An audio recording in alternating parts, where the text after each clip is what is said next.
আমার রান্না খেতে পারি না, কিন্তু সাধারণ জ্ঞান রান্নাটা যে খুব খারাপ হবে আশা করি হবে না। ঠিক আছে, তো দেখো কেমন হয় রান্নাটা। সেটা হচ্ছে, দেখো, এই যে অনেকে বলছো সাধারণ বিজ্ঞান কিভাবে পড়বো, এটা কিন্তু সেম ক্রাইটেরিয়া তোমার বিজ্ঞান, বাংলা, ইংলিশ সবকিছুতেও কিন্তু প্রযোজ্য হবে। কেমন সেটা দেখো। প্রথমেই হচ্ছে স্টেপ ওয়ান, এটা এই স্টেপটা যত টপিকস আছে সব টপিকসের জন্যই প্রযোজ্য। কি সেটা দেখো, যে কোনো প্রকাশনীর এক সেট সাধারণ জ্ঞানের বই, তোমার যে কোনো প্রকাশন তোমার যেটা ভালো লাগে সেটার এক সেট বই কিনে ফেলো। আমি সবচেয়ে আগে যেটা বলি, এক সেট বই যদি কেউ প্রথম থেকে শেষ করে, তার আসলে আর কিছু দরকার নাই। তো সিলেবাসটা সামনে রাখতে হবে, কিছু অপ্রয়োজনীয় টপিকস থাকে ওইটা বাদ দিয়ে তুমি যদি ভালো করে পড়ো, আল্লাহর রহমতে তোমার কিন্তু আসলে সাজেশন থাকারই কথা না যে মাগরিবের নামাজ থেকে রাত 11টা পর্যন্ত নিয়মিত পড়ো এবং এক সেট বই ধারাবাহিকভাবে যদি শেষ করো, আল্লাহর রহমতে তুমি নিজেই বুঝবা কোন ধরনের প্রশ্ন কখন আসে। যেমন আমার নিজেরই অ্যানালাইসিস, একটা সময় বিজোড় সালের প্রশ্ন খুব কঠিন আসতো, যেমন 35, 37, 39 ছিল না, ওটার বিপরীতে 40 প্রশ্নটা বেশ হার্ড আসছে। তবে 35, 37-এর মতো না। অন্যদিকে 36, 38 বেশ সহজ আসছে। তো এইগুলা কিন্তু আমাকে কেউ ধরাই দেয় নাই, নিজেই বোঝা গেছে। এবং আমার জন্য টার্গেট ছিল হার্ড প্রশ্ন, কারণ আমি 37টা আমার লজিক্যালি হওয়ার কথা ছিল, কারণ সাহিত্যগুলো একটু কঠিন আসে। আর যেহেতু সাহিত্য আমার স্ট্রং জোন, তা আমি ওইটা ভালো করব। আর ডিপার্টমেন্ট এবং এটার দুই নৌকায় পা দিয়ে ধপ করে পড়ে গেছি। আমারই ভুল ছিল, কারণ আমি তখন আমার খালার মতো 11টা পর্যন্ত পড়ি নাই, সঙ্গ দোষও ছিল। যাদের সাথে পড়তাম তারা মুভি টুভি এসব করতো, আমি একটু ডিটাচড হয়ে গেছি। এর জন্য বারবার বলি, ভালো বন্ধু রাখবা, সৎসঙ্গ রাখবা, সবসময় মোটিভেটেড থাকবা। যেমন আমার আমার সাথে আমার যে সবচেয়ে ক্লোজ বান্ধবী, মানে ওর সাথে এমনও আছে, ও পড়ে না দেখো আমি লাইব্রেরি থেকে ওকে ঘাট ধরে বের করে দিচ্ছি, ও তারপর আবার দেখা করতো, তারপর আমাকে আদর করতো, ভালোবাসতো। আল্লাহর রহমতে ও সোনালী ব্যাংকের সিনিয়র অফিসার। তবে এটা ঠিক যে ও আরো বেশি কিছু ডিজার্ভ করতো যদি ওই সময় বিয়েটা না হতো, ইনশাআল্লাহ তখন আরো আরো ভালো কিছু করতো। কারণ অনেক পরিবর্তন আসে একটা মেয়ের বিয়ে শাদী করা। তো যেটা বলছিলাম, তুমি এক সেট বই কিনলা, দেন হচ্ছে কি বিগত বছরের সকল বিসিএস এর প্রশ্ন সলভ করা। এটা তোমার সলভ মাস্ট করতে হবে। মাস্ট মানে মাস্ট, তোমার সবকিছু। তুমি যদি প্রশ্ন অ্যানালাইসিস না করো, তুমি মানে দেখো আমি কিন্তু ইতোমধ্যে বলে দিলাম 35, 37, দেখো তারপরের গুলা কিন্তু আমি ওইভাবে বলছি না, কারণ পরের পরীক্ষা আমি আর অ্যাটেন্ডই করি নাই। 41, 43 দিয়েছিলাম, ঠিক আছে। তো এই পর্যন্ত আমার অ্যানালাইসিস। তো এই অ্যানালাইসিস তোমাদেরটা তোমাদের বের করতে হবে, ঠিক আছে। তারপরে হচ্ছে দেখো, কিছু টপিকস গুরুত্ব দিয়ে পড়া, সেই টপিকগুলাই আজকে আমি তোমাদেরকে বলবো। তোমরা অনেকেই ক্লাসটা আগে করেছো, একটু ওভারল্যাপিং হবে। তবে ভাইয়া আপুদেরকে বলবো প্লিজ বিরক্ত হয়েও না। যেমন ধরো সদা সত্য কথা বলবা, এটা যতবার শুনো এটা কি পুরনো হয়? তো এই পড়াগুলো যতবার শুনো, শুনো না একটু কি হয়েছে, কি ক্ষতি নাই, আপুর সাথে একটু গল্পই করো। আপু তো একদম হুবহু মুখস্থ বলতে পারে না, কিছু তো নতুন ইনফরমেশন দেয়, একটু হলেও তো কাজে লাগবে, ঠিক আছে। যারা গতবার ক্লাস করেছে একটু কমেন্টে করো, আমি কি আগের মতোই কি নিয়েছি না একটু পরিবর্তন করেছি, ঠিক আছে। আচ্ছা, এরপর হচ্ছে পত্রিকা পড়া। দেখো পত্রিকা পড়া বলতে এটা এমন না যে তোমাদেরকে সব পত্রিকা সব পড়তে হবে। আমি যেটা করতাম, এটা অবশ্যই এর আগেও শেয়ার করেছি, যে আমার মানে ঢাকা ইউনিভার্সিটি ভর্তি পরীক্ষায় 25টা প্রশ্ন মধ্যে 23টা আনসার করেছিলাম, 23টা আমার কারেক্ট হয়েছে। এটার মূল কারণ কি ছিল? এটার মূল কারণ ছিল হচ্ছে পত্রিকা পড়ার জন্য। যেমন আন্তর্জাতিক আমি এত ভালো করে পড়তাম যে ওইটা আমার, যেমন মুদ্রা, রাজধানী, তারপর এশিয়ার কোন দেশ, এগুলো আমার মুখস্থ। কারণ পত্রিকাটা পড়ার জন্য এটা আমি ভালোই জানতাম। তোমরা অনেকে বলবা ধরো সামনে বিসিএস, তারা কি এত পত্রিকা পড়বা? না, তাদের এত পড়তে হবে না। তারা কি করবা, তারা হচ্ছে ধরো কারেন্ট অ্যাফেয়ার্স মাসিক, দেখবা সাম্প্রতিক প্রায় 20 থেকে 25টা প্রশ্ন থাকে, ওইটা তোমরা একদম দাগিয়ে কন্ঠস্থ করো। আমি কি করতাম, এটা নিজে সলভ করতে দিতাম। আমি আগে দেখে দেখে সলভ করে দেন একটু পড়ে মুখস্থ মুখস্থ না ঠিক তো আমার থাকে না, কয়েকবার রিডিং পড়তাম। তোমরা এটা করতে পারো, বাট যার টাইম আছে second year, third year, fourth year, পড়ো। লাইব্রেরিতে গেলে তোমার পত্রিকা রাখতে হবে না। ধরো তোমার হলে লাইব্রেরি, বা তুমি যখন ক্লাসে যাচ্ছ ভার্সিটির লাইব্রেরি বা কলেজের লাইব্রেরি, ওইখান থেকে পত্রিকা থাকে, পত্রিকাগুলো পড়ে ফেললা, ঠিক আছে। এরপর হচ্ছে বিটিভি সংবাদ শোনা। কোনটা হাস্যকর লাগে? আলুর সংবাদ, এই সংবাদ, এই আমাদের যখন প্রশ্ন করে তখন কি বলে যে কোথায় কি হয়েছে, কোথায় চিন্তায় হয়েছে, এগুলো আসে, এগুলা পড়বা না, এগুলো জাস্ট নেগেটিভ নিউজ দিয়ে দেখবা না। এই জন্য ভিটিভি শুনবা, পত্রিকারও এই উল্টাপাল্টা যে নিউজগুলো আছে এগুলা দেখবা না, তোমরা দেখবে ভালো সংবাদ। যেহেতু যেহেতু হচ্ছে তোমাদের কি, তোমাদের যা আসবে বললাম না, তাই পড়বা যা বিসিএস আসবে। এগুলো কেমনে বুঝবা? যখন প্রশ্ন অ্যানালাইসিস করবা, প্রশ্নের ধরন দেখবা, ফলে তুমি কি, তুমি বিটিভি সংবাদ যখন দেখবা, শুনবা যে ডক্টর মোহাম্মদ ইউনূস কি পুরস্কার পাচ্ছে, অলিম্পিকের এবার থিম সংটা কি, এই ধরনের আপডেট নিউজগুলা জানবা। এই জন্য যখন বোর হবা, প্রতিদিন 8টা বা 8:30 ভিটিভি সংবাদটা, কারণ আমাদের বাসায় সবারই টিভি আছে, একটু শুনলাম। দেন হচ্ছে মডেল টেস্ট প্র্যাকটিস করে, এটারে যদি যদি এই সবগুলো র্যাঙ্কিং করো না, এটার হলো 100 স্টার দিব। তুমি যখন মডেল টেস্ট বারবার বারবার প্র্যাকটিস করবা, তখন হচ্ছে তোমার সিদ্ধান্ত গ্রহণের ক্ষমতাটা বেড়ে যাবে। যেটা কেমন, ধরো আমার যেটা হয়েছে 37, বললাম না আমার কেন হয় নাই, প্রশ্নগুলা 37-এ মানুষ বলে অনেক কষ্ট, বাট ইজিলি আমার কাছে মনে হচ্ছে 150-র মতো আমার মোটামুটি কমন। কারণ আনকমন প্রশ্নগুলো আমি তো জানি, আর কমন প্রশ্নগুলো আমার পড়া, কিন্তু ওই যে একটা প্রবলেম, মডেল টেস্ট দেইনি, আর দ্বিতীয়ত হচ্ছে রিভাইজ দেইনি। পরে কি হচ্ছে জানো, হলে গিয়ে কনফিউশন, ক নাকি খ, খ নাকি গ, এই যে দুইটার মধ্যে যে কনফিউশন, এইটা আমাকে শেষ করে দিবে। আমি চাই আমার ভাইয়া আপু তোমরা এটা এভাবে শেষ।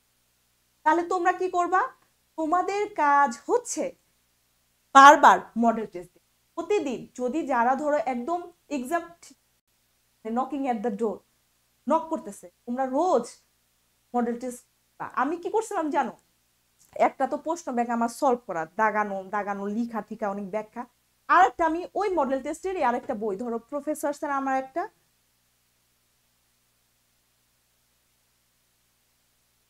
প্রফেসরসের আমার একটা হচ্ছে তোমার প্রশ্ন ব্যাংক ছিল, ওইটা তো আমি সমাধান করেছি। আর অন্যদিকে হচ্ছে তোমার আরেকটা অ্যাসিউরেন্সের প্রশ্ন ব্যাংক কিনে, পরে একটা তো আমি পড়েছি, আমার পড়া শেষ, দাগানো শেষ, ওইগুলোই আমি আবার বারবার মডেল টেস্ট দিতাম। কারণ কিছু কিছু কোচিং এর হচ্ছে প্রশ্ন, মানে মডেল টেস্টে প্রশ্ন এত আজেইরা প্রশ্ন দিয়ে তৈরি করতো, যেগুলো আমার ভালো লাগতো না।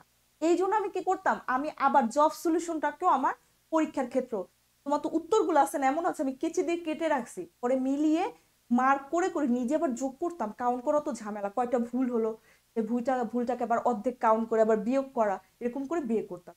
একটু কষ্ট করে ভাই আপুরা, একটু কষ্ট করে, একটু কষ্ট করলে আল্লাহ যখন সুমিষ্ট ফল দিবে, আলহামদুলিল্লাহ এত ভালো লাগবে, এত ভালো লাগবে, চিন্তাই করতে পারবা না। ঠিক আছে, দেন হচ্ছে কারেন্ট কারেন্ট অ্যাফেয়ার্স পড়া, অলরেডি এটা আমি বলছি। আর রিসেন্ট জব সলিউশন, এইটা কি, এটা হচ্ছে, এটা একদম পরীক্ষার আগে তোমাদেরকে আমি আবার মনে করাই দিব।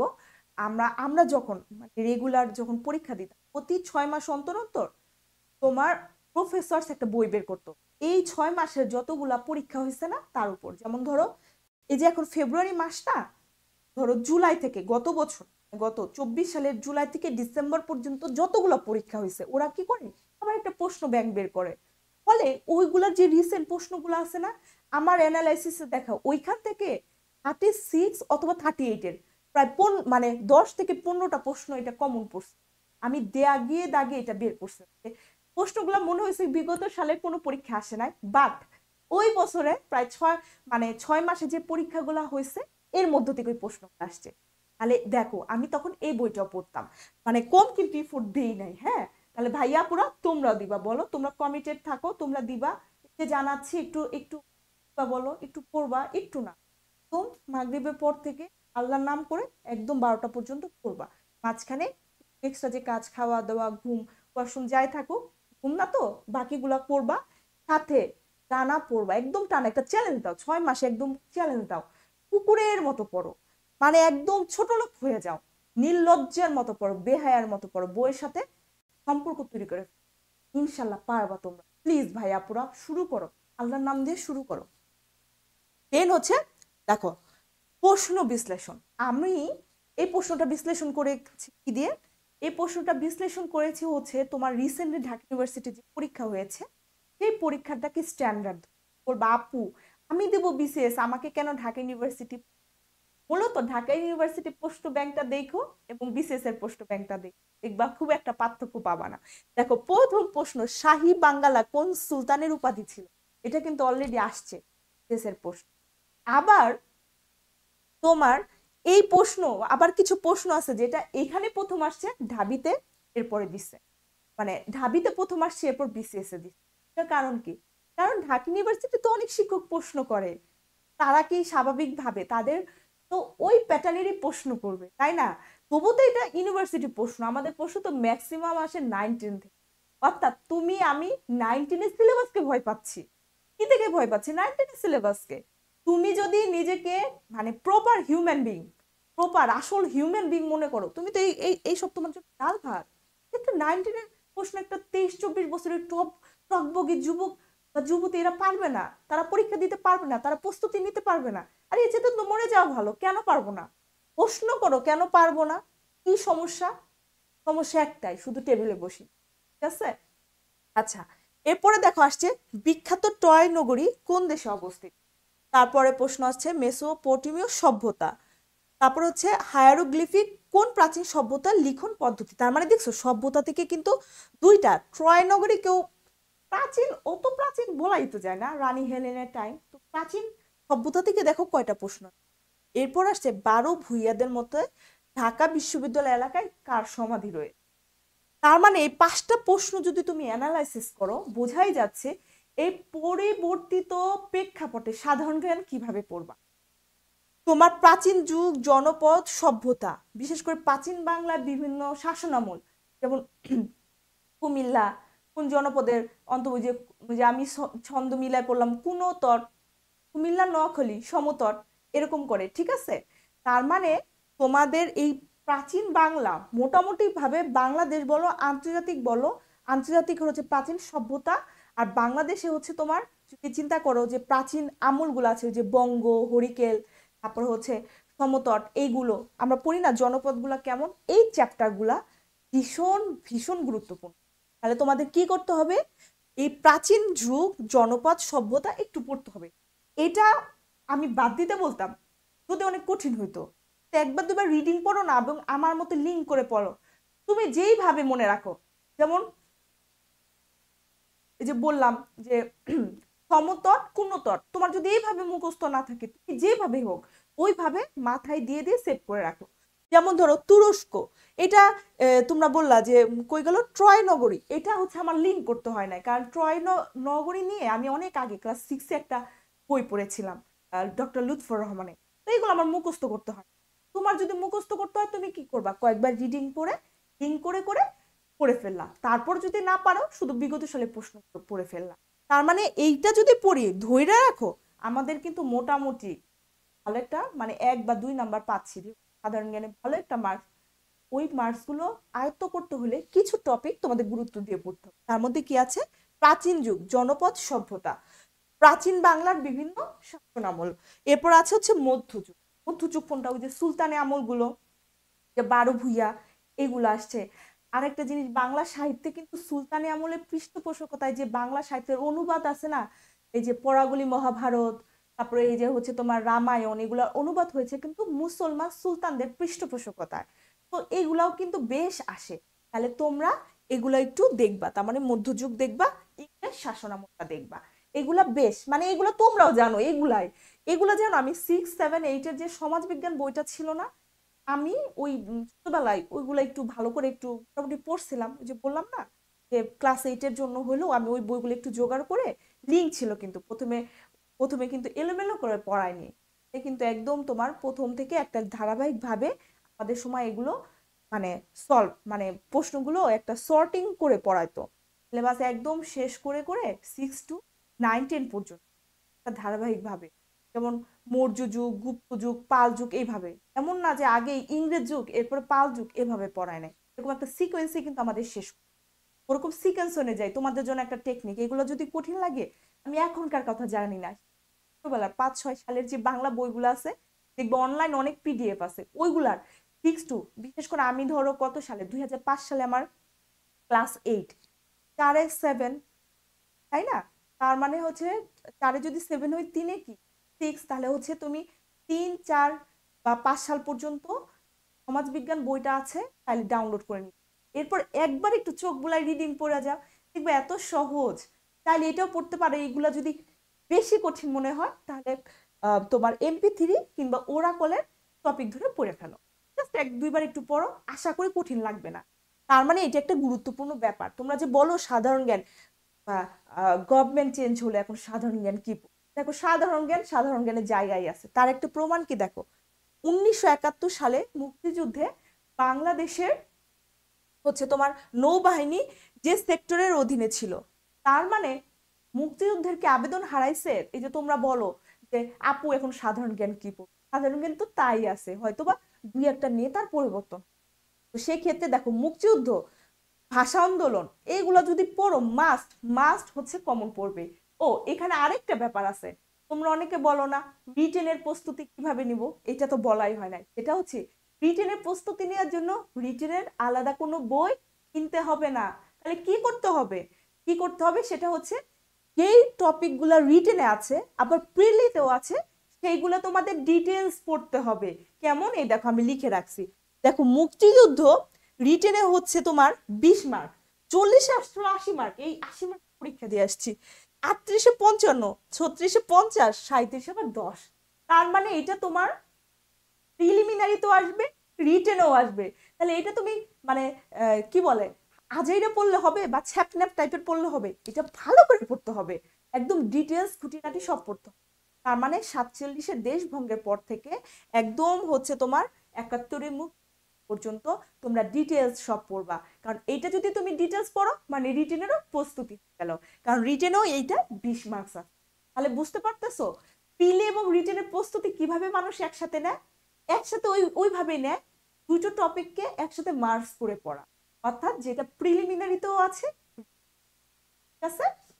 এরপরে হচ্ছে তোমার নেতা, নেতার ক্ষেত্রে নেতা বরাবরই হচ্ছে আমাদের জন্য আসে, প্রায় সময় নেতা থেকে প্রশ্ন আসে। এর মধ্যে এখন যেহেতু জাতীয় 4 নেতার অবদানটা পড়ো, 7 জন বীর শ্রেষ্ঠ, এটা এটা নিয়ে দেখবা এখনো তাদের কোন সেক্টরে যুদ্ধ করেছে, তাদের জন্মস্থান কোথায়, তাদের নিয়ে আরেকটু, যেমন আমাদের ওই যে যখন 2006 বা 5-এ আমাদের কিন্তু মনে আছে বীরশ্রেষ্ঠ তোমার হচ্ছে মতিউর রহমানের জীবনী ছিল, আমরা কিন্তু প্রতি বছর একটা একটা করে আমাদের ছিল। তার মানে ওই ডিটেলস গুলা এখন আবার আসবে, ঠিক আছে। তার মানে তোমরা এগুলো ভালো করে পড়বা। এছাড়াও আব্দুল হামিদ খান ভাসানী, আমার মনে আছে আমাদের ক্লাস 5-এর সিলেবাসে ছিল, এবং ওনার কিন্তু অনেক কন্ট্রিবিউশন নিয়ে একটু মানে এই যুদ্ধ ভিত্তিক প্রশ্ন আসছে। তাহলে মাওলানা আব্দুল হামিদ খান ভাসানী, তারপর হচ্ছে AK ফজলুল হক, সরওয়ার্দী, তারপর হচ্ছে জিয়াউর রহমান, এদের অবদান আমাদের ভালো করে পড়তে হবে। তোমরা এখন থেকেই এগুলো একটু পড়া শুরু করে দাও, ঠিক আছে।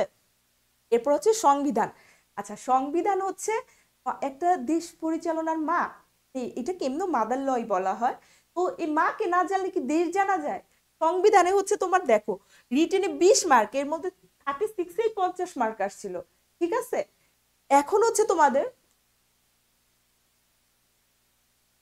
আব্দুল্লাহ আল আবিদ একটা লিখেছেন যে মুক্তিযুদ্ধের ইতিহাস এখন পরিবর্তন হবে কিনা। আসলে ইতিহাস পরিবর্তন বলতে কি স্বাধীনতার ঘোষক, এতটুক ছাড়া তো আর কিছুই পরিবর্তন নাই। আর তো যুদ্ধের যা আছে তাই আছে, সেক্টর কয়জন, কে কোথায় শহীদ হয়েছে, এর বাইরে তো আর প্রশ্ন নাই। তাহলে কেন তোমরা ওই একটা টপিক নিয়ে পড়ে থাকবা?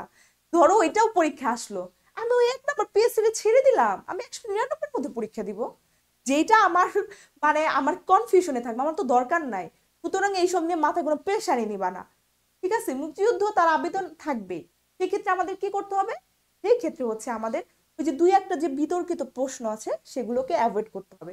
ফারজানা ফেরদৌস তনি, থ্যাংক ইউ আপু, তুমি অনেক অ্যাটেন্টিভ, আমার খুব ভালো লাগছে, এত সুন্দর করে তুমি সবগুলো আনসার করছো। আমি তো রিপ্লাইও দিচ্ছিলাম না, কারণ হচ্ছে অলরেডি হচ্ছে আমার গল্প করে লেট করে ফেলছি।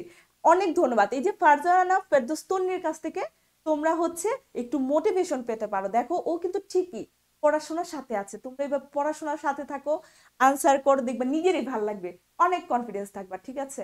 আচ্ছা মোহাম্মদ রুবেল মিয়া, আপনাদের 47 কোর্স আছে? ও একটা কোর্স না, আমাদের অনেকগুলো কোর্স আছে ভাই। আমি একটু দেখি তো আমাদের কি কি কোর্স আছে, একটু জানাই, দেখি একটু আমাকে একটু দিয়ে যান। আচ্ছা আমি আমি একটু জানাই, হ্যাঁ আমি আর একটু বললাম না আমার মুখস্থ বিদ্যা কম, আমি তোমাদেরকে একটু জানাই। চলমান কোর্স আছে BCS গার্ডিয়ান ব্যাচ, আমি যে guardian, guardian batch. Primary batch আছে, কম্বো ব্যাচ যেখানে হচ্ছে গণিত, বিজ্ঞান ও ICT, ঠিক আছে, এইগুলো আছে। এছাড়াও হচ্ছে কেন, আমাদের তো আরো কিছু ব্যাচ আছে, অ্যাডভান্স ব্যাচ। আর এগুলো একদম চলমান কোর্স, এবং প্লাস হচ্ছে আমি নিজেও আরো কয়েকটা কোর্সের সাথে আছি।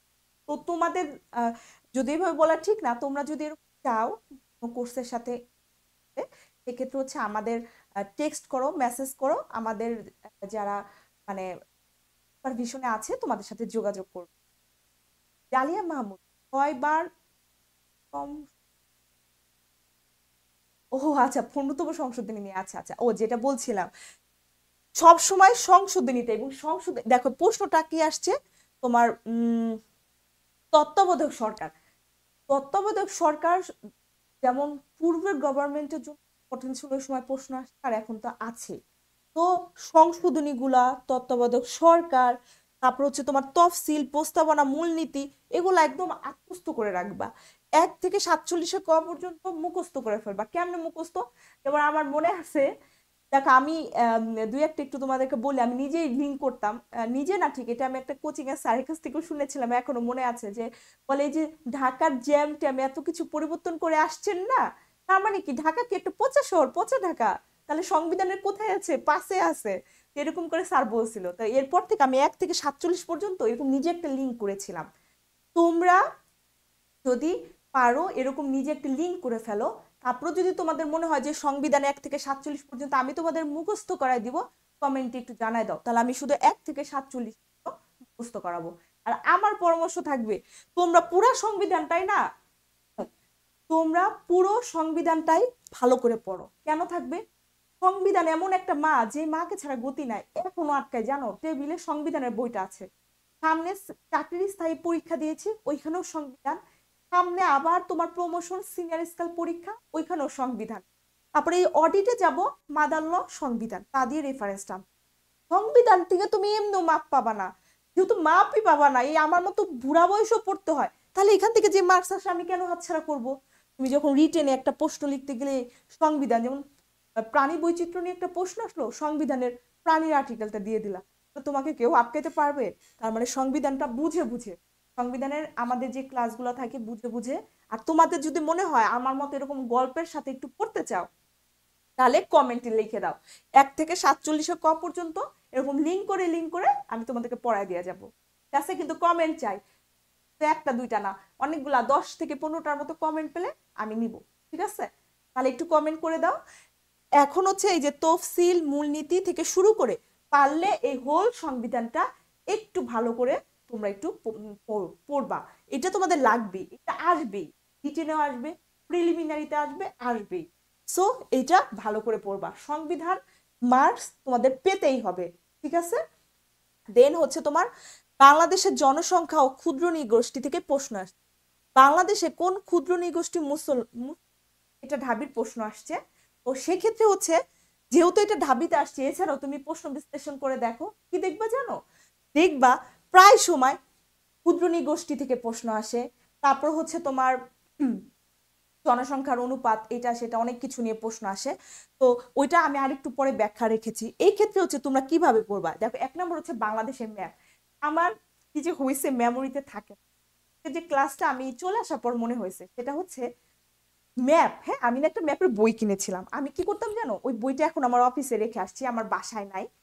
আমি ওই তোমার হচ্ছে ওই ম্যাপটা, একটা ম্যাপের বই, ধরো যোগাযোগ ব্যবস্থা, রাজনৈতিক প্রেক্ষাপট, মানে তোমাদের না বুঝালে বুঝবা না, পুরো একদম আমাদের পাঠ্য বইয়ের মতো কয়েকটা ম্যাপ দেয়া। এবং সেই ম্যাপে হচ্ছে তোমার, আমি যখন শুয়ে থাকতাম, ধরো আজাইরা মোবাইল টিপি না, ওই টাইমে হচ্ছে ম্যাপ দেখতাম। তোমরা একটা কাজ করতে পারো, দেখবা প্রায় যে কোনো বাংলাদেশ বইয়ের বা বিশ্ব পরিচয় বইয়ে দেখবা ম্যাপ থাকে। যখন শুয়ে থাকবা ম্যাপটা দেখবা। ম্যাপ নিয়ে তো পড়তে হয় না। ধরো সংবিধানের হচ্ছে যে মুক্তিযুদ্ধের সেক্টর, আমি কিন্তু এটা ওইভাবে মুখস্থ করি নাই। আমি ম্যাপ ধরে ধরে মনে করতাম, ও চট্টগ্রাম এইটা, ও আচ্ছা আচ্ছা ফরিদপুরের এই জোনটা, আমি ওই ম্যাপ ধরে ধরে এগুলো বোঝার চেষ্টা করতাম। তোমরা সবসময় একটু ম্যাপ দেখবা, তাহলে এগুলো মুখস্থ করতে হবে না, ম্যাপ তোমার চোখে সেভ হয়ে থাকবে। পরপর 10 দিন দেখো, ম্যাপ কিনতে হবে না, ওই বড় ম্যাপও দরকার নাই। আমি ওই যে শুয়ে শুয়ে দেখতাম তো, বিশ্ব তোমার বিশ্ব পরিচয় বইয়ের ওই ম্যাপটাই আমি দেখতাম। তো এটা দেখতে পারো। ঠিক আছে?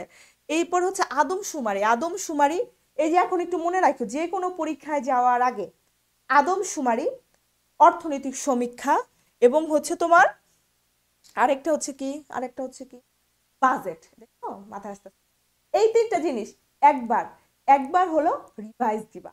মানে এইটা, এটা থেকে পরীক্ষা আসেই। অদ্ভুত জানো এটা না, মানে বলে না যে স্ট্যাটিস্টিক ডেটা আসে। এর আগে তোমাদের তো এই গল্পটা এর আগেও বলছি, আবারও বলি। আমি হচ্ছে যখন লাইব্রেরিতে পড়তাম, আমার এক জুনিয়র ছোট ভাই আছে, ও শুধু তথ্য তথ্য অনেক সব মুখস্থ করতো, খুব আপডেট ছিল। ওই তথ্যগুলো ধরতো, আমি তো কিছু পারতাম না। কিন্তু পরীক্ষা আবার যে তথ্যগুলো আসতো সেগুলো আমি পারতাম। কেন পারতাম? আসলে যে ম্যাপের নামের বইটা চাচ্ছ না, এটা আসলে এতটা দরকারও নাই। টিনটিন না কি যেন রাইটারের নাম, এখন তো মনে নাই। জাস্ট ওইখানে অনেকগুলো ম্যাপের কালেকশন ছিল, দেখতাম ভালো লাগতো। নতুন করে কিনতে হবে না, আজাইরা টাকা নষ্ট করে লাভ নাই ভাই। তোমরা যা আছে তা নিয়ে যুদ্ধের ময়দানে ঝাঁপিয়ে পড়ো, কিনতে হবে না। তারপর তোমরা যদি চাও আমি পরবর্তীতে বইটা দেখাবো। এই মুহূর্তে নামটাই মনে পড়তেছে না, ম্যাপের বই। ঠিক আছে। আচ্ছা, তারপর হচ্ছে ওই যে আমাকে ধরলে আমি কিন্তু আবার পরীক্ষা যেগুলো আসতো, কেন আসতো জানো? পারতাম, কারণ আদমশুমারি, অর্থনৈতিক সমীক্ষা, বাজেট, প্রশ্ন থাকবেই, মাস থাকবে। এগুলো তোমরা কেন অ্যাভয়েড করবা, কেন ছাড় দিবা? এগুলো পড়বা। কি পড়বা সেটা আমি নেক্সটে রাখছি। রাখছি বলতে এই যে একটু পরে পাবো। হ্যাঁ, আমি যে প্রশ্ন ধরে অ্যানালাইসিস করেছি, তো এই জন্য পাশাপাশি নাই। দেখো, জুলাই গণঅভ্যুত্থানের শহীদ আবু সাইদকে নিয়ে অঙ্কিত শিল্পকর্মের নাম। এইবার জুলাই থেকে আশা করি প্রশ্ন আসবে। ক্ষেত্রে হচ্ছে জুলাইয়ের গণঅভ্যুত্থান কি, জুলাই কয়জন শহীদ হয়েছে, আবু সাইদ, মীর মুগ্ধ, এদের ডিটেলস, এর সবকিছু একটু পড়ে রাখো, একবার একটু গল্প আকারে একটু দেখে রাখো। আর যেহেতু গণ অভ্যুত্থানে আমাদের উনি গণ অভ্যুত্থান আছে, আসাদের ষাট, শামসুর রহমান একটা বিখ্যাত কবিতা আছে, আহমদ সফার ওঙ্কার, ছোট্ট, খুব ছোট্ট কিন্তু এত সুন্দর একটা উপন্যাস, জানো, টাচি, চোখে পানি চলে আসে, আছে। তো সেক্ষেত্রে তোমরা, তোমাদের দায়িত্ব থাকবে গণ অভ্যুত্থান, আমাদের এই জুলাই গণ অভ্যুত্থান, 69 গণ অভ্যুত্থান ভালো করে পড়বা। হুমায়ুন আহমেদের মাতাল হাওয়া, এটা হচ্ছে তোমার এটা হচ্ছে তোমার গণ অভ্যুত্থান নিয়ে লেখা। তো তোমরা এরকম করে গণ অভ্যুত্থানকে লিঙ্ক করে ফেলবে। আমার যতটুকু মনে আছে তোমাদেরকে বললাম। অনেকদিন ধরে তো এত তোমাদের মতো ডিটেলস পড়ার মধ্যে নাই, তারপর যতটুকু আছে তোমাদেরকে একটু জানাই রাখলাম। ঠিক আছে। দেন হচ্ছে দেখো বাংলাদেশের রাজনৈতিক দল বা মতবাদ। দেখো এইখানে কয়েকটা প্রশ্ন আসছে, একটা লিঙ্ক করো। দেখো, দেখো ফ্যাসিবাদের জনক বলা হয় কাকে, একটা প্রশ্ন আসছে। এরপরে দেখো আসছে আমি রাষ্ট্র। আমি রাষ্ট্র মানে কি বুঝছো? যে ক্ষমতার কত সুপ্রিম পাওয়ার, আমি রাষ্ট্র, এই আমি সব, তোরা কেউ না, এইরকম। তো এই এই ধরনের প্রশ্ন তোমার এই টাইমে কেন দিল?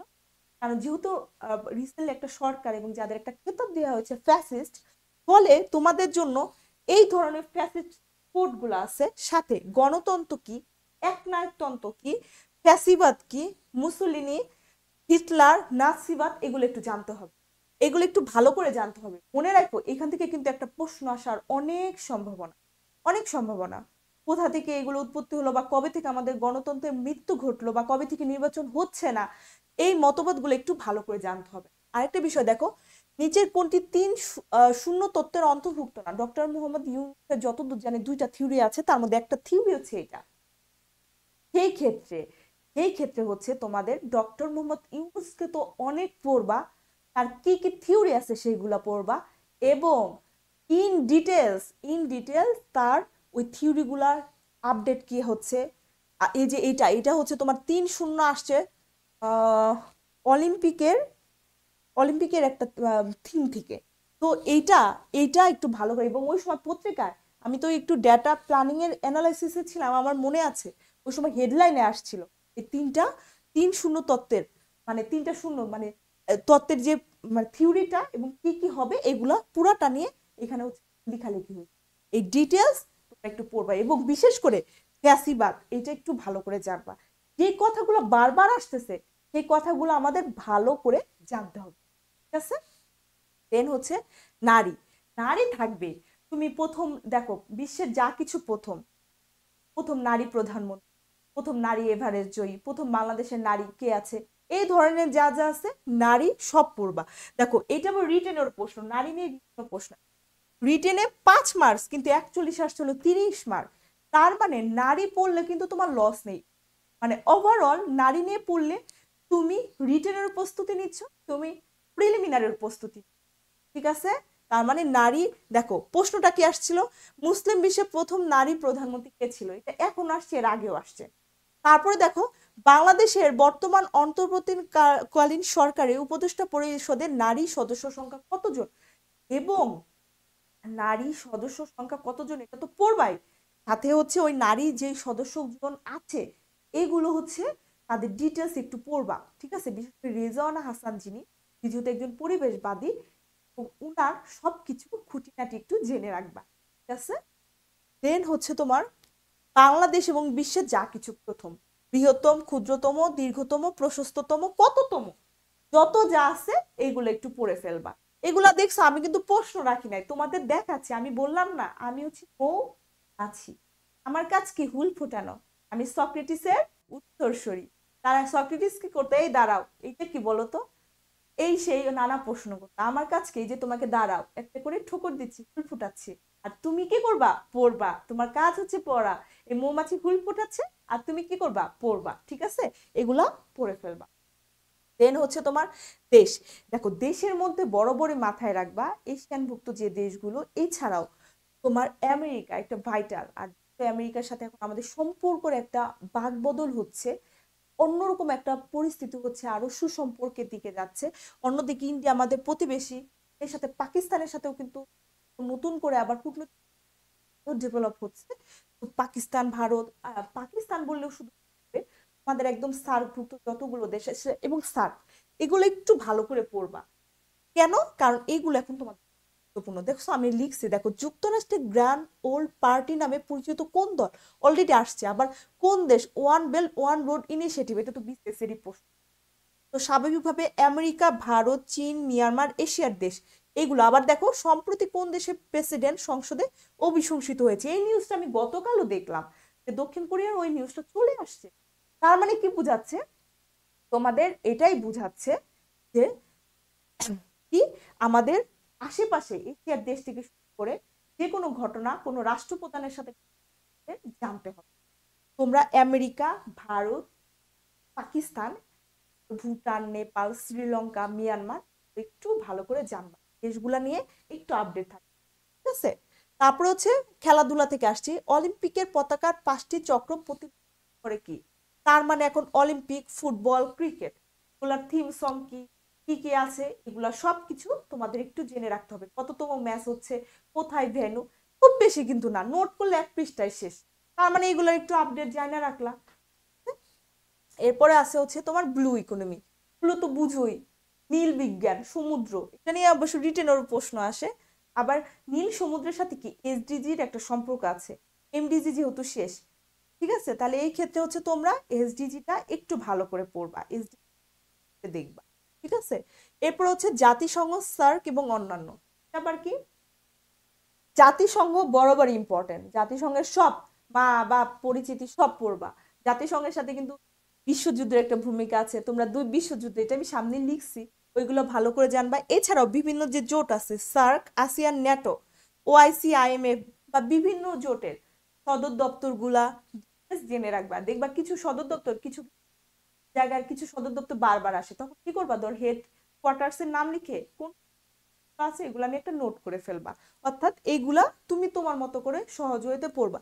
দেখো কোন দেশ যোগদানের পর ব্রিক্সের নাম ব্রিক্স হয়, এটাও কিন্তু বিগত সালে বিশেষ একটা আচ্ছা যুদ্ধ, যেহেতু কিন্তু এখন একটা স্নায়ু যুদ্ধের একটা কাল চলতেছে, স্নায়ু যুদ্ধ এখন না শুধু আগেও, ওই যে সোভিয়েত ইউনিয়ন যখন ভেঙে যায় তখন আমেরিকা এবং রাশিয়ার মধ্যে একটা যুদ্ধের একটা ভাব ছিল, এখনো দেশে বিশ্বে এরকম একটা ভাব বা এরকম একটা সময় চলছে।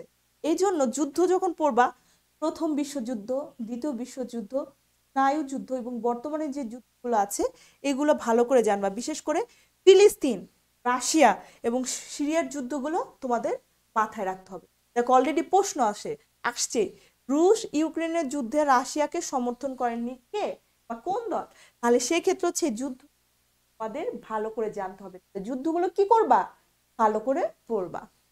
আমি কিন্তু কোনো প্রশ্ন ধরছিও না, লিখাচ্ছিও না, তোমাদের দেখাচ্ছি কিভাবে পড়বা সাধারণ জ্ঞানটা, ঠিক আছে। এটা কি তোমাদের সময় নষ্ট হচ্ছে, প্লিজ একটু কমেন্ট করে জানাও তো, নাকি তোমাদের মনে হচ্ছে আপু তো না পড়ে এগুলা কি দিচ্ছে, ঠিক আছে।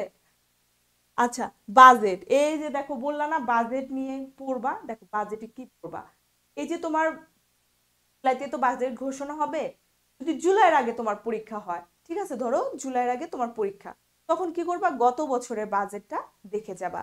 তাহলে দেখো কি দেখবা, কত তোমার বাজেট, এটা দেখবা, এটা কোন মাসে, তারপর একটু দেখলা। এরপর হচ্ছে মূল্যস্ফীতির লক্ষ্যমাত্রা কত, তারপর হচ্ছে কৃষিতে বরাদ্দ, বার্ষিক উন্নয়ন কর্মসূচি যাহা আসে, ঠিক আছে, এটা অনেকবার আসে। তারপর হচ্ছে কর্মুক্ত আয়ের সীমা, সাধারণ ব্যক্তি, মহিলা, প্রতিবন্ধী, মুক্তিযোদ্ধা, মোটামুটি এই তথ্যগুলো না সবসময় তোমার খাতায় আপডেট করে যেতে হবে, ঠিক আছে। তার মানে বাজেট খুব ভালো করে দেখতে হবে। দেন হচ্ছে তোমার আদমশুমারি এবং অর্থনৈতিক সমীক্ষা, সবসময় আদমশুমারি যেহেতু 2022 সালেই তো, 21 সালে হওয়ার কথা, করোনার জন্য তো 22-এ হয়েছে, তাই না।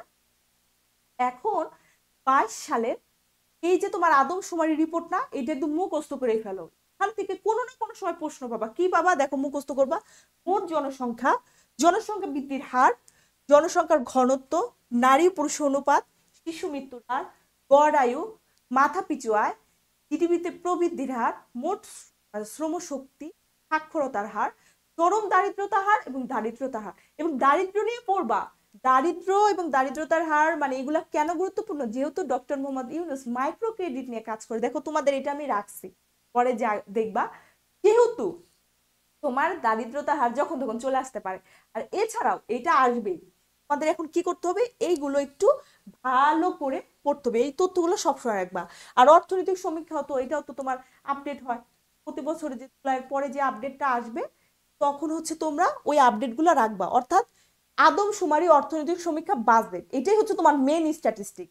আমি রিটেনে ভালো একটা মার্কস হয়েছিল কেন জানো, এটা আমার মুখস্থ ছিল, যে কোনো ক্ষেত্রে নারী নিয়ে প্রশ্ন আসছে দিয়ে দেই, জনসংখ্যার অনুপাতে প্রশ্ন, জনসংখ্যার একটা ধর একটা ডেভেলপমেন্ট নিয়ে একটা প্রশ্ন হলো, জনসংখ্যার অনুপাত দিয়ে বুঝাই দিলাম, তো যদি জনসংখ্যার হার হয় তাহলে হচ্ছে কিভাবে আমাদের দেশ আগাবে, এরকম করে অর্থনৈতিক সমীক্ষা অনুসারে আমি রেফারেন্স, এইগুলো যদি তুমি এখন মনে মুখস্থ করে রাখো, ধরো আদমশুমারিটা, এটা তোমার আগামী রিটেন পরীক্ষা, ভাইবা পরীক্ষায়, যে কোনো পরীক্ষায় যখন তখন তোমার কাজে লাগবে। কিছু জিনিস ব্রেইনে রাখবা, যে তোমার বিপদে, আমার ব্রেইনে কম, তারপর তোমাদেরকে বলি, যাতে আমার ভাইয়া পুরো যেন আমার মতো বিপদে না পড়ে, ঠিক আছে। আচ্ছা, দেন হচ্ছে তোমার রিপোর্ট, এছাড়াও আইবিআরডি, ইউএনডিপি, আইএমএফ এর কিছু রিপোর্ট অনেক সময় প্রকাশ হয়, এগুলো একটু দেখো কেমন, এগুলো আমি অতটা বেশি পক্ষপাতী না, মানে পক্ষপাতী না পড়ার, কি আসবে তার কোনো ঠিক নাই, আর 1-2 নাম্বারের জন্য এত প্যারা নিতে ইচ্ছা করে না, তোমাদের মন চাইলে একটু দেখো, না হলে এটা বাদ দিয়ে দাও, জাস্ট প্যারা মনে হয়। তবে হ্যাঁ, কোন পরীক্ষা, কিছু কিছু পরীক্ষা না, ইপিজেড এর পরীক্ষা, ডেস্কো নেস্কোর পরীক্ষা, বা কিছু 9 গ্রেডের চাকরি হয় না, ওরা রিসেন্ট কিছু প্রশ্ন নেয়, ওই সময় কারেন্ট অ্যাফেয়ার্স এর ওই মাসের, তার আগের মাসের, তার আগের মাসের 3টা কারেন্ট অ্যাফেয়ার্স দেখবা, এই রিপোর্ট গুলা দেখবা, দেখবা 5 থেকে 6টা সাধারণ জ্ঞানের প্রশ্ন, বাট বিসিএস এগুলো অ্যানালাইসিস করে দেখো, এসব হাবি জাবি এত বেশি আসে না, আর একটা দুইটার জন্য কান্নাকাটি করেও লাভ নাই, বুঝছো, কষ্ট করে লাভ নাই। দেন হচ্ছে তোমার ডক্টর মোহাম্মদ ইউনূস, অনেক কিছু রাখছি, ডক্টর মোহাম্মদ ইউনূসের হচ্ছে জন্ম, পড়াশোনা, পুরস্কার, গ্রামীণ ব্যাংক, দেখো পাশে আমি ব্র্যাকটাও রাখছি, কেন রাখছি, ব্র্যাকটা হচ্ছে তোমার মাইক্রো ক্রেডিটের মতোই, মাইক্রো ফিন্যান্স বলে একটা টার্ম আছে, মূলত মাইক্রো ফিন্যান্সের একটা পার্ট হচ্ছে মাইক্রো ক্রেডিট, তো ব্র্যাকে এটা চালানো, মানে চালু যেহেতু একটা একটু ভিত্তিক, তো আমি ব্র্যাকটা রাখছি, একটু ব্র্যাকটা পড়ো, হ্যাঁ, যদি আসে, যদিও তার কথা না, তারপর আমি একটু রাখছি, সামহাও ব্র্যাক নিয়ে যদি প্রশ্ন আসে, মাইক্রো ক্রেডিট কি, মাইক্রো ফিন্যান্স কি, এগুলো একটু জেনে রাখবা, আমি একটু জানাবো, সামনে রাখছি, হ্যাঁ। তার মানে ডক্টর মোহাম্মদ ইউনূসের, এবং নোবেল পুরস্কার কবে পেয়েছে, কি কি কারণে পেয়েছে, উনি কি কি থিওরি দিয়েছে, আজকে তো তোমাদের গাইডলাইন দিছি, এরপরে যখন যদি একটা ডেসক্রিপটিভ ক্লাস পাই, তখন হচ্ছে এটা ডিটেলস আমি একটু বোঝানোর চেষ্টা করব। এখন হচ্ছে তোমাদের দেখালাম কি কি পড়বা, অনেক স্লাইড শেষ করতে পারতেছি না, তাড়াতাড়ি যাচ্ছি, তোমরা কমেন্ট করো বেশি তাড়াতাড়ি গেলে।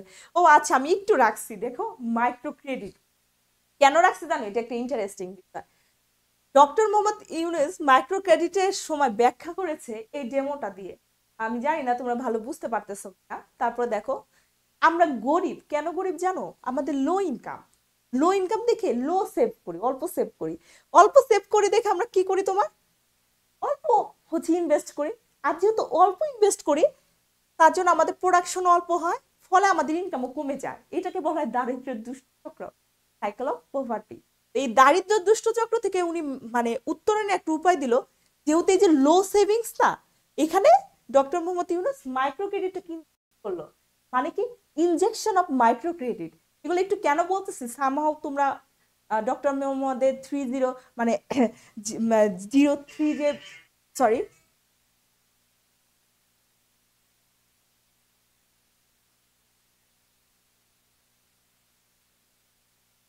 ডক্টর মোহাম্মদ ইউনুসের এই যে এই থিওরিগুলা যদি সামহাও কখনো চলে আসে, তখন যাতে তোমরা এটা ভালো মতো একটু বুঝতে পারো, এই জন্য একটু জানালাম। আর আরেকটা কারণ আছে, উনি যে বললো না লো সেভিংস থেকে এখানে যদি ইনজেকশন দেয় মাইক্রো ক্রেডিটের, তখন হচ্ছে লো ইনভেস্টমেন্টটা হয়ে যাবে হাই ইনভেস্টমেন্ট, হাই ইনভেস্টমেন্টটা হয়ে যাবে কি হাই প্রোডাক্টিভিটি, এবং হাই প্রোডাক্টিভিটি থেকে হয়ে যাবে হাই ইনকাম।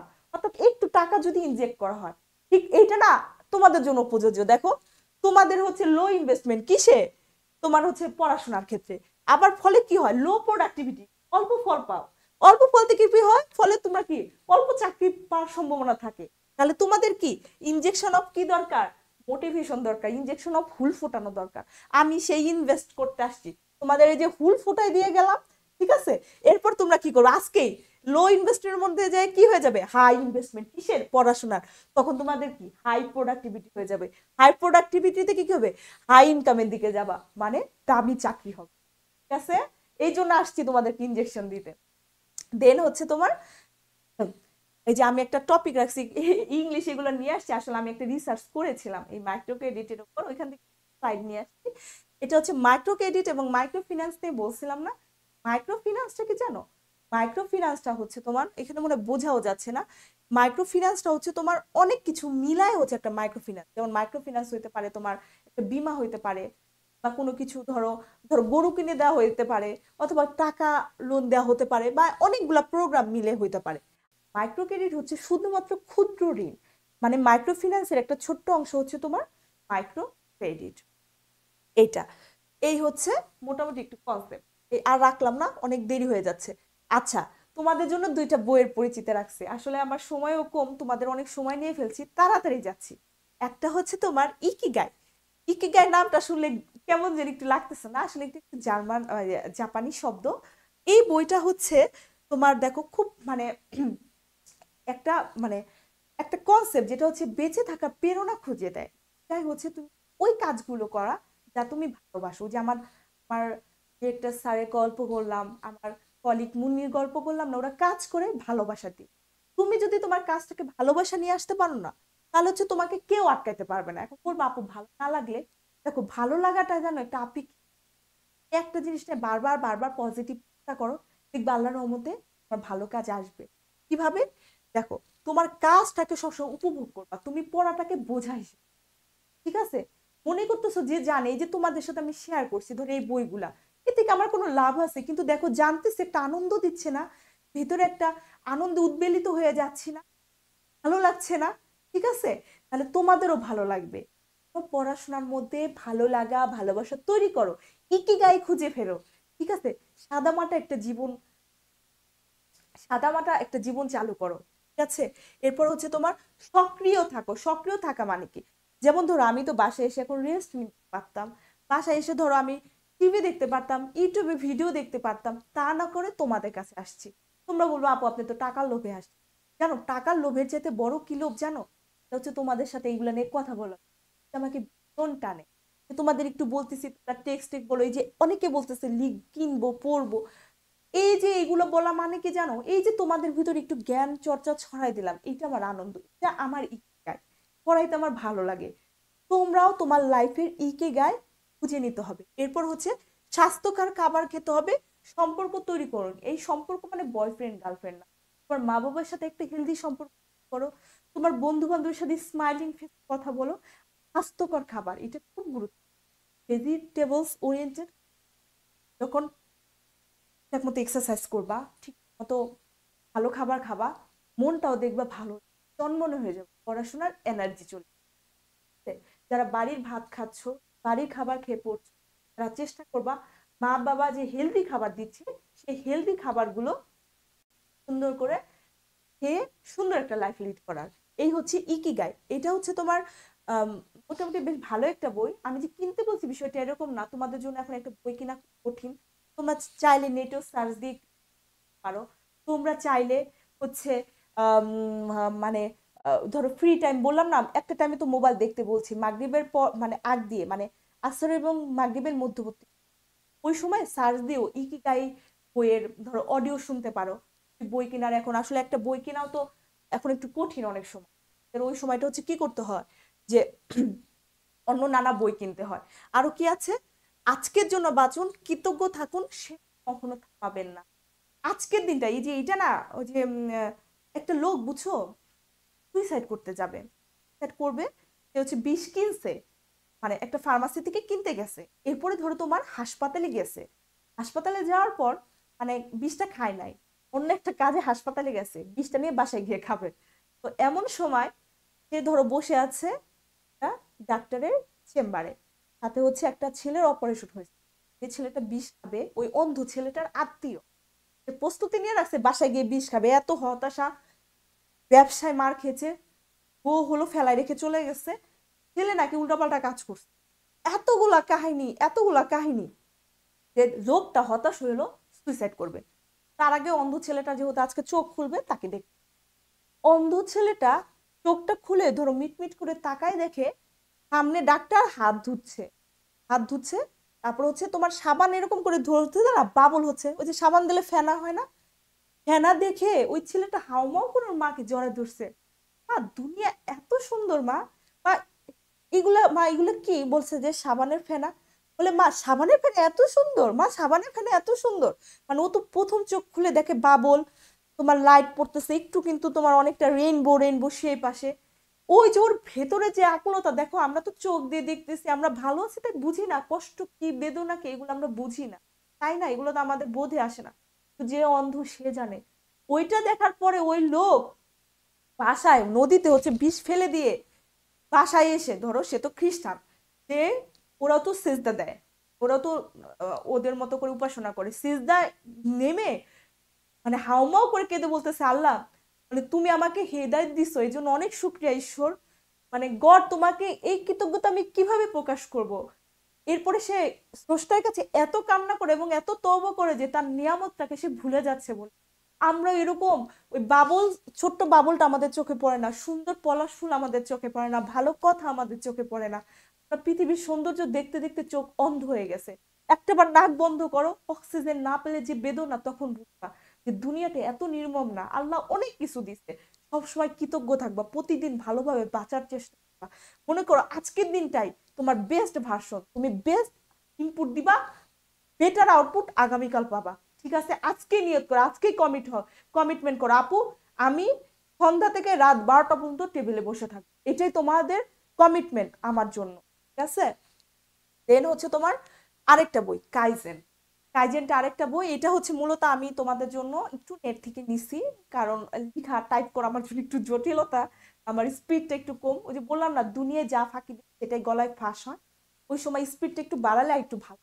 আমি আবার নীলক্ষেত থেকে টাইপ করে নিই। ঠিক আছে, কাইজেন, হ্যাঁ দিবাকর ঠিকই বলছে, আসলে আমার চোখ দিয়ে ওই যখন মানে বাবলের কথা বলছিলাম আমার চোখে পানি চলে আসতেছে, একটা ছোট্ট বাচ্চা কত কৃতজ্ঞ, আর আল্লাহ এত কিছু দিয়েছে তারপর আমি আনহ্যাপি। আচ্ছা কাইজেন, কাইজেন, কাইজেন মানে হলো কাই মানে পরিবর্তন, জেন মানে ভালো, ভালো ভালো যে পরিবর্তন এটাই হচ্ছে তোমার কাইজেন। সেই ভালো পরিবর্তনটা কিভাবে করবা, ছোট একটা স্মল পদক্ষেপ, যেমন ধরো তুমি যদি মনে করো আজকে ওই যে 8টা থেকে 12টা পর্যন্ত তোমাদের সন্ধ্যা 7টা থেকে 12টা পর্যন্ত পড়াতে বললাম না, তুমি যদি আজকে নিয়ত করো যে আমি আজকে 5টা শব্দ পড়বো, ও একদম 30 দিন পরে দেখবা কি 150টা পড়া হয়ে গেছে, তারপরে 60 দিন পরে পর দেখবো কি 300টা পড়া হয়ে গেছে। এই যে ছোট ছোট স্মল পরিবর্তন এটাই হচ্ছে কাইজেন, তুমি যদি নিয়ত করো তোমাকে চেঞ্জ করবা, আহামরি চেঞ্জ হঠাৎ পারবা না, একটু একটু করে একটু একটু করে শুরু করো, এটাই হচ্ছে কাইজেনের মূল থেরাপি। দেখো স্মল ইমপ্রুভমেন্ট কিন্তু কন্টিনিউয়াস করতে হবে, অর্থাৎ রেগুলার তোমাদের পড়তে হবে, রেগুলার। দেখো কিভাবে প্রতিদিন ছোট ছোট উন্নতি করতে পারো, আজকে প্রতিদিন নিয়ত করে 1 পৃষ্ঠা পড়বো, যেমন আমি তোমাদেরকে বলতেছি নিয়ত করে ফেলো আমি ঠিক এই বইটা আজকের মধ্যেই শেষ করবো। হ্যাঁ, এখন তো তোমাদের এই ছোট ছোট বলতে কি এটাই তোমাদের ছোট নিয়ত, যে আজকে 8টা থেকে সরি 5টা থেকে রাত 11টা পর্যন্ত আমার যে বইটা আছে ওইটার একদম প্রাচীন যুগ মধ্যযুগ শেষ করে ফেলবো, অথবা বাজেট অর্থনৈতিক সমীক্ষা শেষ করে ফেলবো। এরকম ছোট্ট ছোট্ট ইমপ্রুভমেন্ট। তো এখানে দেখো ওনারা কিছু থিওরি দিছে, স্মল স্টেপ বিগ ইম্প্যাক্ট। যে বললাম না 5টা করে শব্দ পড়লে 30 দিন পরে 150টা শব্দ। চিন্তা করে দেখো 150টা নতুন, খারাপ না? বিশাল একটা ভান্ডার। ওই 5টা যদি তুমি সেন্টেন্স মেকিং করো, 300টা লাইন তুমি নিজে মেকিং করো। প্রতিদিন যদি তুমি 2 পৃষ্ঠা করে পড়ো, দেখো 60 দিনে কয় পৃষ্ঠা করা, দেখো 60 দিনে 6 দুগুণে 12, 120। তো এরকম করে তুমি নিজের ইমপ্রুভমেন্ট করতে পারো। দেখো mistakes is equal to growth. ওরা মনে করে মিস্টেকস মানে গ্রোথ। তুমি যখন একটা ভুল করবা তখন তোমার গ্রোথটাও ভালো হবে। ঠিক আছে? কিভাবে ভালো হবে? ওইটা তুমি আরো ভালো করে পড়ো, আরো ভালো করে পড়ো। দেন হচ্ছে তোমার নেভার, ভুল করলে আরেকটা ব্যাপার থেকে আমরা ব্লেম দিই, তোর জন্য এরকম হয়েছে, এটা করা যাবে না। এটা কখনো করা যাবে না। বি স্ট্রং, ভুলটাকে অ্যাকসেপ্ট করো। তারপরে হচ্ছে নেভার স্টপ ইমপ্রুভ। কখনো এই যে তুমি চেষ্টা করবা, আবার মনে হবে হতাশ হয়, ধুর আমি এত পড়ে আমার তো হয় না। কখনো হতাশ হওয়া যাবে না। কখনো নিজের ইমপ্রুভমেন্টটাকে মানে ছোট করে দেখা যাবে না। ছোট্ট ছোট পরিবর্তন বোঝা যায় না। তুমি প্রতিদিন ধরো 2 গ্লাস করে পানি খাচ্ছ, তুমি 1 মাস পরে দেখবা তোমার স্কিনের গ্লো বাড়ছে, বাট তুমি আজকে কোনো ফল পাবা না। যেমন একটা পুকুর থেকে বা ধরো তোমার 1 কলসি পানি থেকে যদি 1 সিরিঞ্জ পানি না, তুমি বুঝবা না, বাট ওরকম নিতে থাকো, 65 দিন পরে দেখবা কি ওই কলসির পানিই নাই। অতদিনও যাইতে হবে না। তার মানে কি বোঝা যাচ্ছে? স্মল স্টেপ তোমাকে বিগার একটা রেজাল্ট দিবে। ঠিক আছে? দেন হচ্ছে তোমার কাইজেন কিভাবে শুরু করবেন। আচ্ছা, এখন আরো অনেক কিছু আছে, আমি তোমাদের জন্য একটু রাখছি, এত ডেসক্রিপশন দিতে পারছি না, অনেক লম্বা ভিডিও হয়ে যাচ্ছে, আমি শেষ করব। সেটা হচ্ছে তোমরা বিসমিল্লাহ বলে আজকে থেকে শুরু করো। 1% শুরু করার মানে 5টা করে শব্দ শুরু করো, বা 10টা করে ভোকাবুলারি শুরু করো, বা যেগুলো তোমার মনে হয় না, তোমার সংবিধান প্রতিদিন 5টা করে আর্টিকেল পড়ো, এক সময় দেখবা যে পুরা সংবিধান পড়া শেষ। এভাবে শুরু করো। আল্লাহর রহমতে, আল্লাহর রহমতে তোমাদের তোমাদের মানে ভালো কিছু হবে। আর এখন দেখো টিপস ফর ভাই আপুদের জন্য, আমার নিজের একটা চিন্তা তোমাদের জন্য, সেটা হচ্ছে ভোকাবুলারি প্রতিদিন 10টা মাস্ট পড়বা কাইজেনের মতো।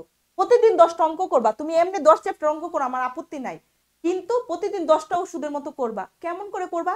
ধরো বিগত সালে প্রশ্ন নিলা, প্রথম হচ্ছে 35-এর যে 10টা ম্যাথ আছে সলভ করবা, এরপর 36-এর যে 10টা আছে র্যান্ডমলি সলভ করবা।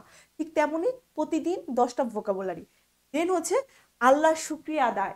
রোজ প্রতিদিন বিশ্বাস নেবার বলবো আলহামদুলিল্লাহ, আল্লাহ অনেক ভালো রাখছো, হে ঈশ্বর তুমি আমাকে ভালো রাখছো। হিন্দুদের জন্য প্রযোজ্য। এইভাবে করে স্রষ্টার কাছে কৃতজ্ঞতা জ্ঞাপন করবা। তারপর হচ্ছে ভালো কাজ, রোজ ভালো কাজ করবা। কিভাবে করবা? ওই যে বলছি, মা বাবার সাথে মিষ্টি করে কথা বলো, মুরব্বীকে সালাম দাও, কারো হাতে ব্যাগ টানতে কষ্ট হয় একটু কষ্ট করে আগায় দাও, কলার খোসাটা পড়ে আছে সরায় দাও, রিকশাওয়ালা না খেয়েছে 1 কাপ চা রুটি খেতে দাও। ভালো কাজ করার জন্য টাকা লাগে না ভাই, ভালো কাজ করার জাস্ট আনো, আল্লাহ পারবা। এরপর হচ্ছে বাবা মার অনুগত হয়, এটা খুব ইম্পর্টেন্ট। এত দূরে আসছি, আমার আব্বু আম্মুর কিছুই না, তোমরা বাবা মার দোয়াটা আদায় করে নে। বাবা মার দোয়ার জন্য তুমি যে কোনো ধর্মে যাও, আমাদের বায়জিদ বোস্তামের কাহিনী আছে, ঈশ্বরচন্দ্র বিদ্যাসাগরের কাহিনী আছে, উনি দামোদর নদী পার হয়ে মার সাথে দেখা করতে ওবিডিয়েন্ট ছিল। তোমরাও মা বাবার ওবিডিয়েন্ট হও। এখন তো দুনিয়া থেকে মানে ভক্তি শ্রদ্ধা এগুলো তো চলে যাচ্ছে, এই একটা বড় ঝুঁকি। নো ফেসবুক অনলি বুক, এটা কমিটমেন্ট করো। নো ফেসবুক অনলি বুক একদম। তারপর যদি ফেসবুকে একটু আপডেট থাকতে হয়, একটা ফেক আইডি রাখো, ওই যে আসর এবং মাগরিবের টাইমে 10-20 মিনিট দেখলাম। ঠিক আছে? No Facebook only book. তারপর হচ্ছে আচ্ছা পোমোডোরো টেকনিক্স, এটা অন্য টাইমে বুঝাবো। 30 মিনিট পড়া, 5 মিনিট ব্রেক নেওয়া, ওই সময় ধর একটু নিঃশ্বাস নিলা, পড়াগুলো একটু মনে করার চেষ্টা, এটা এটা অন্য একটা টাইমে আর একটু ডিটেল জানাবো। ভালো বন্ধু, ভালো আর 3টা উপায়। সবচেয়ে সহজ উপায় কি? ভালো বন্ধুর সংস্পর্শে থাকে। এই যে আমি তোমাদের বন্ধু, এখন তো বন্ধুর মতোই বললাম, একটু মনে হচ্ছে না, একটু তো মনে হচ্ছে যে আপু একটু পড়বো, একটু ভালো করার ট্রাই করব। এটাই হচ্ছে প্রেরণা। ঠিক আছে? দেন হচ্ছে 3 ডেজ প্ল্যান। 3 ডেজ প্ল্যান বলতে আমি কি বুঝাইছি? 3 ডেজ প্ল্যান বলতে আমি বুঝাইছি, তোমরা যদি 3 দিন পর পর ইমপ্রুভমেন্ট দেখো, যে একটা 3 দিনে প্ল্যান করো, বাংলা ইংলিশ সাধারণ জ্ঞান আমি এতটুকু পড়বো, 3 দিন পর নিজে দেখবা নিজের ইমপ্রুভমেন্ট দেখে নিজের একটা শক্তি কাজ করবে। 3 ডেজ প্ল্যান বলতে ছোট্ট ছোট প্ল্যান করে ছোট্ট ছোট প্ল্যানটাকে অ্যাচিভ করা। ঠিক আছে, আজকে আমার ভাইয়া পুরো অনেক সময় নিচ্ছি, অনেক কথা বললাম। জানি না তোমাদের সবটুকু কাজে লাগবে কিনা, তবে আমার বিশ্বাস তোমরা হচ্ছে প্রচণ্ড ভালো মানুষ। তোমরা আমাকে অনেক বেশি সাপোর্ট করো, আমি যখন ক্লাস করি তোমাদের যে পরিচিত তোমরাই আসো। ফলে আমি আমি বিশেষভাবে তোমাদেরকে অনুরোধ করব তোমরা আমার কথাগুলো রাখার চেষ্টা করবে, ঠিক আছে? আজকে রাখি। আচ্ছা, আর একটু আমাদের কোর্সগুলো সম্পর্কে তোমাদের একটু জানাই দিচ্ছি। চলমান যে কোর্সগুলো আছে, BCS guardian batch, primary batch, combo batch, গণিত, বিজ্ঞান এবং আইসিটি। তো তোমরা এই কোর্সগুলোতে ভর্তি হতে পারো, ঠিক আছে? আজকে তাহলে এই পর্যন্ত থাক, ইনশাল্লাহ সামনে দেখা হবে। আল্লাহ হাফেজ।